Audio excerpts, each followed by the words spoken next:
नमस्कार दोस्तों, मैं श्रुति।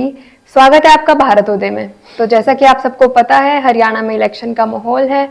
पार्टियों के बीच में बयानबाजियां हो रही हैं, नेता के बयान आ रहे हैं, कोई सीएम बनना चाह रहा है, किसी की सीट फंसी हुई है। तो काफी सारी पार्टी मैदान में उतर चुकी हैं और जंग वाला ही माहौल लग रहा है इलेक्शन के टाइम में। तो बीजेपी, कांग्रेस और किसी पार्टी का गठबंधन जुड़ रहा है कि कोई पार्टी अलग हो रही है। बीजेपी, कांग्रेस, जेजेपी और आम आदमी पार्टी, और इन्हीं के साथ देखा जाए तो इनेलो और बीएसपी का गठबंधन हो रहा है। और आजकल सुनने में ये भी आ रहा है कि जो हरियाणा लोकहित पार्टी है, उनके जो लीडर हैं गोपाल कांडा जी, उन्होंने सपोर्ट दिखाया अपना इनेलो और बीएसपी के गठबंधन को। हरियाणा लोकहित पार्टी जिन्होंने अपना लोकसभा चुनाव के दौरान जिन्होंने अपना सपोर्ट दिखाया था बीजेपी को, अब बात आ रही है कि वो इनेलो और बीएसपी को सपोर्ट करेंगे। तो आज हम चर्चा करेंगे इलेक्शन के बारे में विनोद शर्मा जी के साथ। तो सर, ये बताइए कि जो चुनाव का माहौल चल रहा है हरियाणा में, आपको किस पार्टी का दिखाई दे रहा है कि जैसे भूपेंद्र सिंह हुड्डा ने भी कल बयान दे दिया है कि सिर्फ कांटे की टक्कर जो है, आमने सामने की जो टक्कर है, सिर्फ कांग्रेस और बीजेपी में दिखाई दे रही है। तो इसमें कितनी सच्चाई है इस बात में? इस बार का जो चुनाव है, इससे पहले जो चुनाव हुए, यही डिफरेंस है कि पहले तिकोणिया मुकाबले, चार चार लोगों के बीच में मुकाबले, पार्टियों में मुकाबले, ऐसा चलता था। लेकिन इस बार का सीधा सीधा ठीक है कि बीजेपी और कांग्रेस का ही सीधा सीधा मुकाबला दिखाई दे रहा है। जो पार्टियां हैं, जैसे जेजेपी ने भी एक पार्टी से गठबंधन किया। वो पार्टी क्या, वो एक ही उसका सांसद है ये उत्तर प्रदेश में, वो चंद्रशेखर जो है। तो वैसे ढूंढ रहे हैं किसी न किसी के साथ गठबंधन, और कुछ नहीं उसका। और इस तरह से जो है इनेलो ने किया है बीएसपी के साथ गठबंधन। लेकिन वो गठबंधन कितना सिरे चढ़ेगा, कितने वोट में परिवर्तित होगा, ये समय बताएगा। लेकिन लगता नहीं, ऐसा लगता है कि मतदाता ना बड़ा चालाक हो गया है, बड़ा समझदार हो गया है। ऐसा लगता है कि वो सीधा सीधा समझ रहा है कि जो जो कैंडिडेट्स मैदान में टक्कर में रहते हैं ना, वहीं पर जाना मतदाता जो पसंद करता है। जिस तरह से कहीं सीटों पे ऐसा तो देखने में आया है कि कोई आज़ाद उम्मीदवार कहीं टिकट जिसको जो है नहीं मिली, वो मैदान में उतर आया। तो वो तिकोने मुकाबले में कई सीटों पे ऐसे बीजेपी और कांग्रेस के बीच में वो फाइट दे रहे हैं। कई सीटों पे ऐसे कई आज़ाद आएंगे, तो ऐसा लगता है। लेकिन अब मुकाबला सीधा सीधा वैसे ये बीजेपी और कांग्रेस के बीच में ही होने वाला है, ये मुझे ऐसा लगता है। तो बीजेपी के जो सीनियर लीडर हैं, उन्होंने बताया कि जो बीजेपी कैंडिडेट थे सिरसा से, उन्होंने अपना विड्रॉल कर लिया है टिकट, और उन्होंने अपना सपोर्ट दिखाया है गोपाल कांडा जी को। तो इसका आप रीज़न क्या देना चाहेंगे? ये मेरे को लगता है ये बीजेपी का भी चाहे गलती डिसीजन लगता है। बीजेपी ने या तो उसको टिकट देनी नहीं चाहिए थी, ये टिकट देने से पहले गठबंधन अच्छा रहता उनका करना था। तो क्योंकि बाद में थोड़ा एक नैरेटिव जाता है, गलत तो लगता है, दूसरी पार्टी को मौका मिल जाता है कि बड़ी राष्ट्रीय पार्टी है, कैंडिडेट विड्रा कर रहे हैं। तो मुझे लगता है कि पहले ही उनका गठबंधन हो जाना चाहिए था उस सीट पे। तो इन इलेक्शन में आप स्ट्रॉन्ग पार्टी किसको कहना चाहेंगे? स्ट्रॉन्ग पार्टी, देखो चुनाव अभी शुरू हुआ है, लेकिन अगर क्योंकि पिछले चुनाव में जो एक जेजेपी पार्टी थी, 10 सीटें उसने भी ली थी। उसका 10 सीटें लेने के अलावा ना काफ़ी सीटों में उसने ठीक ठाक वोट भी ली थी। जहाँ हारे हैं वहाँ पे एक ठीक। लेकिन इस बार वो कहीं दिखाई मुझे नहीं दे रहा कि कहीं वो इतनी वोट कहीं लेंगे या कोई सीटें लेंगे। मुझे तो लगता है कि शायद उनके कैंडिडेट्स की जो है, जो चीप है उनके, शायद उनकी भी क्या अब तो जमान जब्त ना हो जाए, मुझे ऐसा लगता है। और कोई ऐसा कोई कैंडिडेट किसी दूसरी पार्टी से आया हो, कैंडिडेट किसी ने किसी सीट पे ऐसी टिकट दे दी होगी, तो वो कोई टक्कर दे रहा होगा कहीं, तो हो सकता है कई बार ऐसा हो जाता है। लेकिन वो बिल्कुल उसका लगभग सफाया मुझे लग रहा है पार्टी का। और उस पार्टी का वोट एक इस चुनाव में अहम भूमिका निभाने वाला है कि वो जो वोट था वो किधर कन्वर्ट हो रहा है, वो बीजेपी की तरफ कन्वर्ट हो रहा है या कांग्रेस की तरफ कन्वर्ट हो रहा है। तो बीजेपी जो दिखाई दे रहा है वो ऐसा लगता है कि वो जो वोट था वो कांग्रेस की तरफ कन्वर्ट हो रहा है जिस हिसाब से, क्योंकि वो एक उसमें वहाँ पे वो बरादरी के अनुसार वोट डले हुए हैं। तो ऐसा लगता है कि वो कांग्रेस की तरफ कन्वर्ट हो रहा है। तो कांग्रेस में इस वजह से ऐसा लगता है कि कांग्रेस का वहाँ पे ग्राफ बढ़ेगा। जहाँ जहाँ पे वो जेजेपी की सीटें जो जहाँ जहाँ जीत रही थी 10 की 10 सीटें, मुझे ऐसा लगता है कि उन सीटों पे कहीं कांग्रेस 10 सीटें वो जेजेपी वाली 10 की 10 सीटें वो एजिटीज ना ले जाए, मेरे को ऐसा लगता है।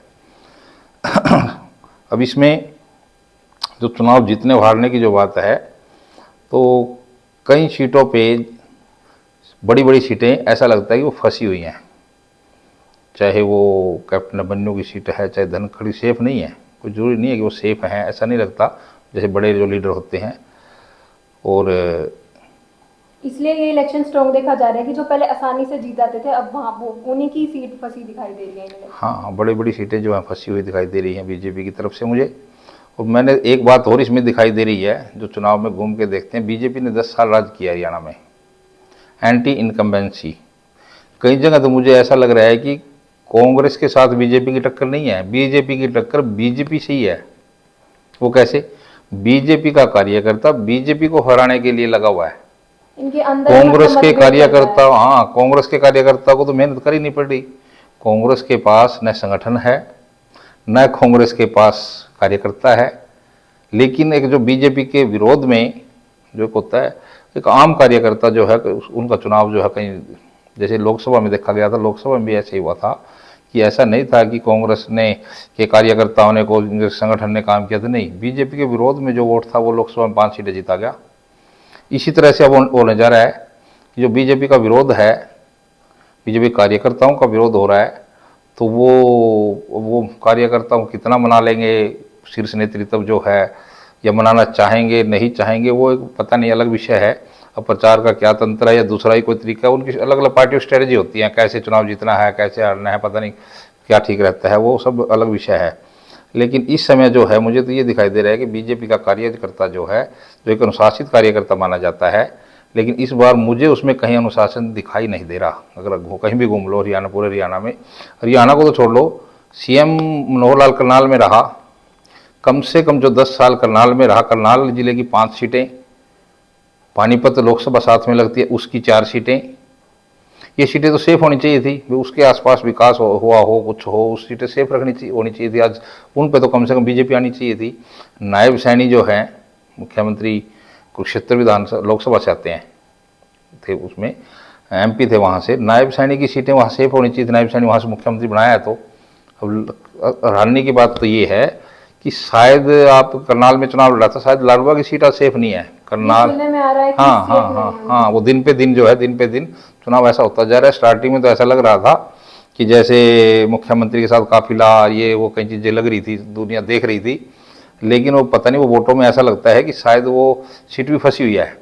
इतनी बड़ी जीत होने वाली नहीं है वहाँ। जो करनाल में जीत हुई थी 42,000 की, अगर मुख्यमंत्री जीतेंगे तो यहाँ 40-45,000 से जीतते थे वहाँ पे, उन्हें करनाल में अभी 4 महीने पहले। तो लाडवा में इतनी बड़ी जीत वहाँ पे दिखाई नहीं देती। जीत जाए अलग बात है, लेकिन वहाँ मुकाबला हो रहा है। और आम आदमी पार्टी जो चुनाव लड़ रही है बिना किसी गठबंधन के, ये किस पार्टी की गणित बिगाड़ सकता है? और जबकि केजरीवाल अब हार भी आ चुके हैं। आम आदमी पार्टी, बीजेपी को ऐसा लगता है कि आम आदमी पार्टी जितनी स्ट्रॉन्ग होगी कि ये कांग्रेस का वोट जो है खराब करेगी, क्योंकि है तो वो वोट काटने का ही वाला ही, उसकी कुछ ऐसा है नहीं कि उसके कोई कैंडिडेट जीत के आने वाले हैं, ऐसा नहीं है। इतना इन्फ्लुएंस नहीं है। नहीं है, बिल्कुल नहीं है। तो उसमें क्या है, वो जितनी भी काटेगी वोट हर सीट पे, जो कितना प्रभाव डालेगी, वोट काटना है उसने। अब उसमें कई सीटें मैंने देखी हैं कि आम आदमी पार्टी जितनी ज़्यादा ग्रोथ करेगी, वहाँ बीजेपी का नुकसान कर रही है कई जगह पे तो, और कई जगह पे आम आदमी पार्टी जितना ज़्यादा कांग्रेस का नुकसान कर रही है। अब कितनी सीटों पे वो कांग्रेस का नुकसान करेगी, कितनी सीटों पे बीजेपी का नुकसान कर सकती है, या उनकी तरफ लोग देखेंगे भी कि नहीं, क्या कभी ऐसा ना हो कि वो 2-2 हज़ार 3-3 हज़ार पे सिमट जाएं, ऐसा भी हो सकता है। लेकिन कई जगह पे बरादरी के अनुसार वो ठीक ठाक वोट भी ले सकते हैं। कुछ कैंडिडेट दे दी, उस बरादरी की वोट से हैं, और वो बरादरी उसके साथ लग जाती है, चाहे हार हो चाहे जीत, तो ऐसा भी चुनाव में चलता है। तो उस तरह से वो कुछ ना कुछ सीटों पे शायद गणित जो है कुछ बिगाड़ सकती है। तो ज़्यादा प्रभाव मुझे उसका बहुत ज़्यादा दिखाई देने वाला है नहीं। और अनिल विज का भी एक बयान सुनने में आया है कि वो सीएम होने की बात कर रहे हैं, जबकि ऑफिशियल कुछ और बात आ रही है कि नहीं, वो सीएम नायब सैनी जी को ही बनाना चाहेंगे, पार्टी के जो नेता हैं। अनिल विज ने ये जो बयान है ना, ये बुखला के शायद दिया है। चुनाव का माहौल था, चुनाव की तरह से लड़ना चाहिए था उनको। या तो कहीं ना कहीं उनको ये डर लगने है उनके लग मन मेरे, या तो कहीं ना कहीं उनको डर है कि मेरी सीट जो है हारने वाली है। इससे तो साफ मुझे नहीं पता कि ऐसा इतना है, लेकिन सुनने में तो आया है कि वहाँ भी सीट जो फंसी हुई है, क्लियर नील विज की सीट क्लियर दिखाई नहीं दे रही। तो इसी बुखलाहट में बताते हैं कि उसने ये बयान दिया कि मैं मुख्यमंत्री बनने का जो है, और ताकि लोग जो है मेरी तरफ जो अगर एग्रेसिव होंगे कि मैं नील विज जी मुख्यमंत्री बनेंगे, और वोटर जो है उसमें वोट डालेंगे। लेकिन उससे शायद जो पार्टी है, पार्टी गाइडलाइन से हटके वो बयान देना अच्छी बात, अच्छा काम उसने नहीं किया। खैर ये तो तुरंत बयान भी आ गया पार्टी वालों का, उनकी पार्टी का, या चाहे वो मनोहर लाल का है, चाहे दूसरे जो मीडिया के सामने बयान आ गया है। उन्होंने साफ कहा है कि हमने नायब सैनी को जो है मुख्यमंत्री घोषित कर रखा है, और अगर उनका बहुमत आएगा तो नायब सैनी ही मुख्यमंत्री होंगे। इसलिए वो नील विज ने वैसे ही कैसे कहा पता नहीं, किस उसने बोल दिया, तो ऐसा कोई उसको फायदा होने वाला है नहीं उस बयान से। अब तो कहीं ऐसा तो नहीं है, अभी अभी सुनने में आ रहा है कि कांग्रेस और बीजेपी की टक्कर है, कहीं बाद में ऐसा तो नहीं है कि ये जो बाकी पार्टियां यही आपस में गठबंधन में आ जाए और इंडिपेंडेंट कुछ कार्य इनके कैंडिडेट्स के साथ ही अपना मिलके पार्टी बना ले कोई, या फिर आ जाए सत्ता में, ऐसा भी कुछ दिखाई दे रहा है? नहीं, मुझे ऐसा लग नहीं रहा, बिल्कुल नहीं लग रहा। ये रहने वाला मुकाबला है सीधा सीधा बीजेपी और कांग्रेस के साथ। लेकिन ये सीधी वेव चलिए, किसी बीजेपी के कार्यकर्ताओं से किसी से पूछ लो आप जाके, बीजेपी का कार्यकर्ता मैक्सिमम अपनी सीट ये बताएगा कि 25 से 30 आ रही है मैक्स। बीजेपी कांग्रेस को छोड़ दो आप, बीजेपी का कोई भी कार्यकर्ता जो काम में लग रहा है, किसी से पूछो वो 25 से 30 मैक्सिमम वाला बताता है, कोई 20-25 बता रहा है। अब 25-30 सीट उसकी आना, वो बीच में जो पार्टियां हैं वो कितनी सीट ले लेंगे? फिर तो सीधा सीधा है कि कांग्रेस जीत रही है अगर 25-30 पे इनकी है तो कांग्रेस तो फिर सीधा सीधा जो है 50 सीट ले जाएगी। 10 सीट से ऊपर किसी की और आनी नहीं है, चाहे आज़ाद हैं चाहे दूसरी पार्टियों का इस बार कुछ है नहीं, 10 सीट तक आएंगे की तो ज़्यादा से ज़्यादा मेरे को लगता है। तो फिर तो कांग्रेस सीधी सीधी जीत रही है ऐसे तो, अगर ये बात है तो इसलिए मुझे ऐसा लगता नहीं।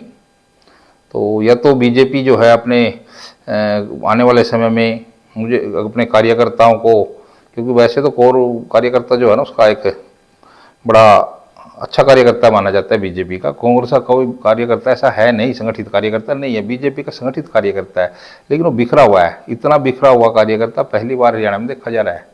पहले कभी बीजेपी कार्यकर्ता को मैंने इतना विरोध करते हुए नहीं देखा जितना इस बार दिखाई दे रहा है। अब उस कार्यकर्ता को अगर बीजेपी जोड़ने में सफल हो जाए तो फिर भी कई सीटों पे फर्क, जो फाइट की सीटें हैं जहाँ पे फाइट अच्छी है और 2-2, 4-4 हज़ार से मान लो कोई दूसरी पार्टी जीतने वाली, अगर आप अपने कार्यकर्ताओं को मैनेज कर पाते हैं तो वो सीटें जीत जाती हैं लास्ट तक। मैनेजमेंट की कमी होती है। मैनेजमेंट तो उनकी कमी नहीं है, तो मैनेजमेंट बन नहीं पा रही, या कार्यकर्ता इतना नाराज है कि वो बात सुनना ही नहीं चाहता उसकी, या मनाया ही नहीं जा रहा, या मनाया नहीं जा रहा है। अभी वो एक अलग विषय है, वो कैसे है, क्या तरीका है, तो ये सारा चल रहा है। इसी वजह बात से लगता है कि बीजेपी का इस बार जो स्थिति है वो इतनी अच्छी नहीं है। तो पिछले बार बहुत अच्छी स्थिति थी, उसमें 40 सीटें आई थी अच्छी स्थिति में होने के बाद। तो अगर उस चुनाव की दृष्टि से देखा जाए तो इस बार उस जैसी स्थिति नहीं है, अच्छी स्थिति नहीं है। तो ये ऐसा लगता है कि ये जो आने वाला समय है कि ये कांग्रेस का समय लग रहा है। मुझे ऐसा भी कोई कार्यकर्ता नहीं मिलते जो कांग्रेस की को बात कर रहे हैं, वोट देने वाले, कि वो कांग्रेस के वोट दे रहे हैं, ऐसा नहीं है। बस वो बीजेपी के खिलाफ वोट डाल रहे हैं। एक तो होता है ना, वो उसके पास कुछ ना लॉजिक होता है वोट देने का, भी कांग्रेस पार्टी ने बहुत अच्छे अच्छे काम किए हैं तो मैं इसलिए उसको वोट दे रहा हूँ। नहीं, ऐसा कुछ भी नहीं ना। कांग्रेस पार्टी बता रही कि हमने ये अच्छे काम किए इसलिए मेरे को वोट दे दो, पीछे राज रहा है 10 साल, वो भी ऐसे इस पे टॉपिक पे नहीं है। वो भी सिर्फ इस पे हैं कि बीजेपी ने 10 साल में ये कुछ नहीं किया, ऐसा वो कहते हैं।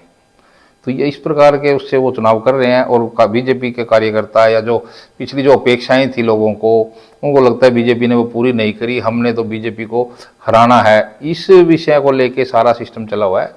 तो ये नहीं कह सकते कि कांग्रेस को वोट देके कार्यकर्ता कोई खुश हैं, खुश नहीं है। लेकिन उसके बावजूद भी लोगों ने बीजेपी को हराने के लिए एक बड़ी संख्या में इस बार कांग्रेस की तरफ काफ़ी सारा हरियाणा में वोटर गया हुआ है। इस बात बीजेपी से नाराज जा रहा है। दुष्यंत चौटाला से बीजेपी का गठबंधन था, उससे नाराज है। इनेलो का कुछ इसमें कोई मान नहीं रहे, इनेलो को कहीं भी आसपास नहीं मान रहे। तो इस बात को, सारी बातों को देखते हुए ऐसा लगता है कि आने वाला समय कांग्रेस का दिखाई दे रहा है। इस बात से तो आज के समय में ऐसा लगता है कि शायद कांग्रेस की सरकार आगे बने। तो आज इलेक्शन की चर्चा में बस इतना ही। आप भी कमेंट करके जरूर बताइए कि आपको किस पार्टी की ज़्यादा दिखाई दे रहा है कि कौन सी पार्टी आने वाली है सत्ता में। धन्यवाद, देखते रहिए भारत होते।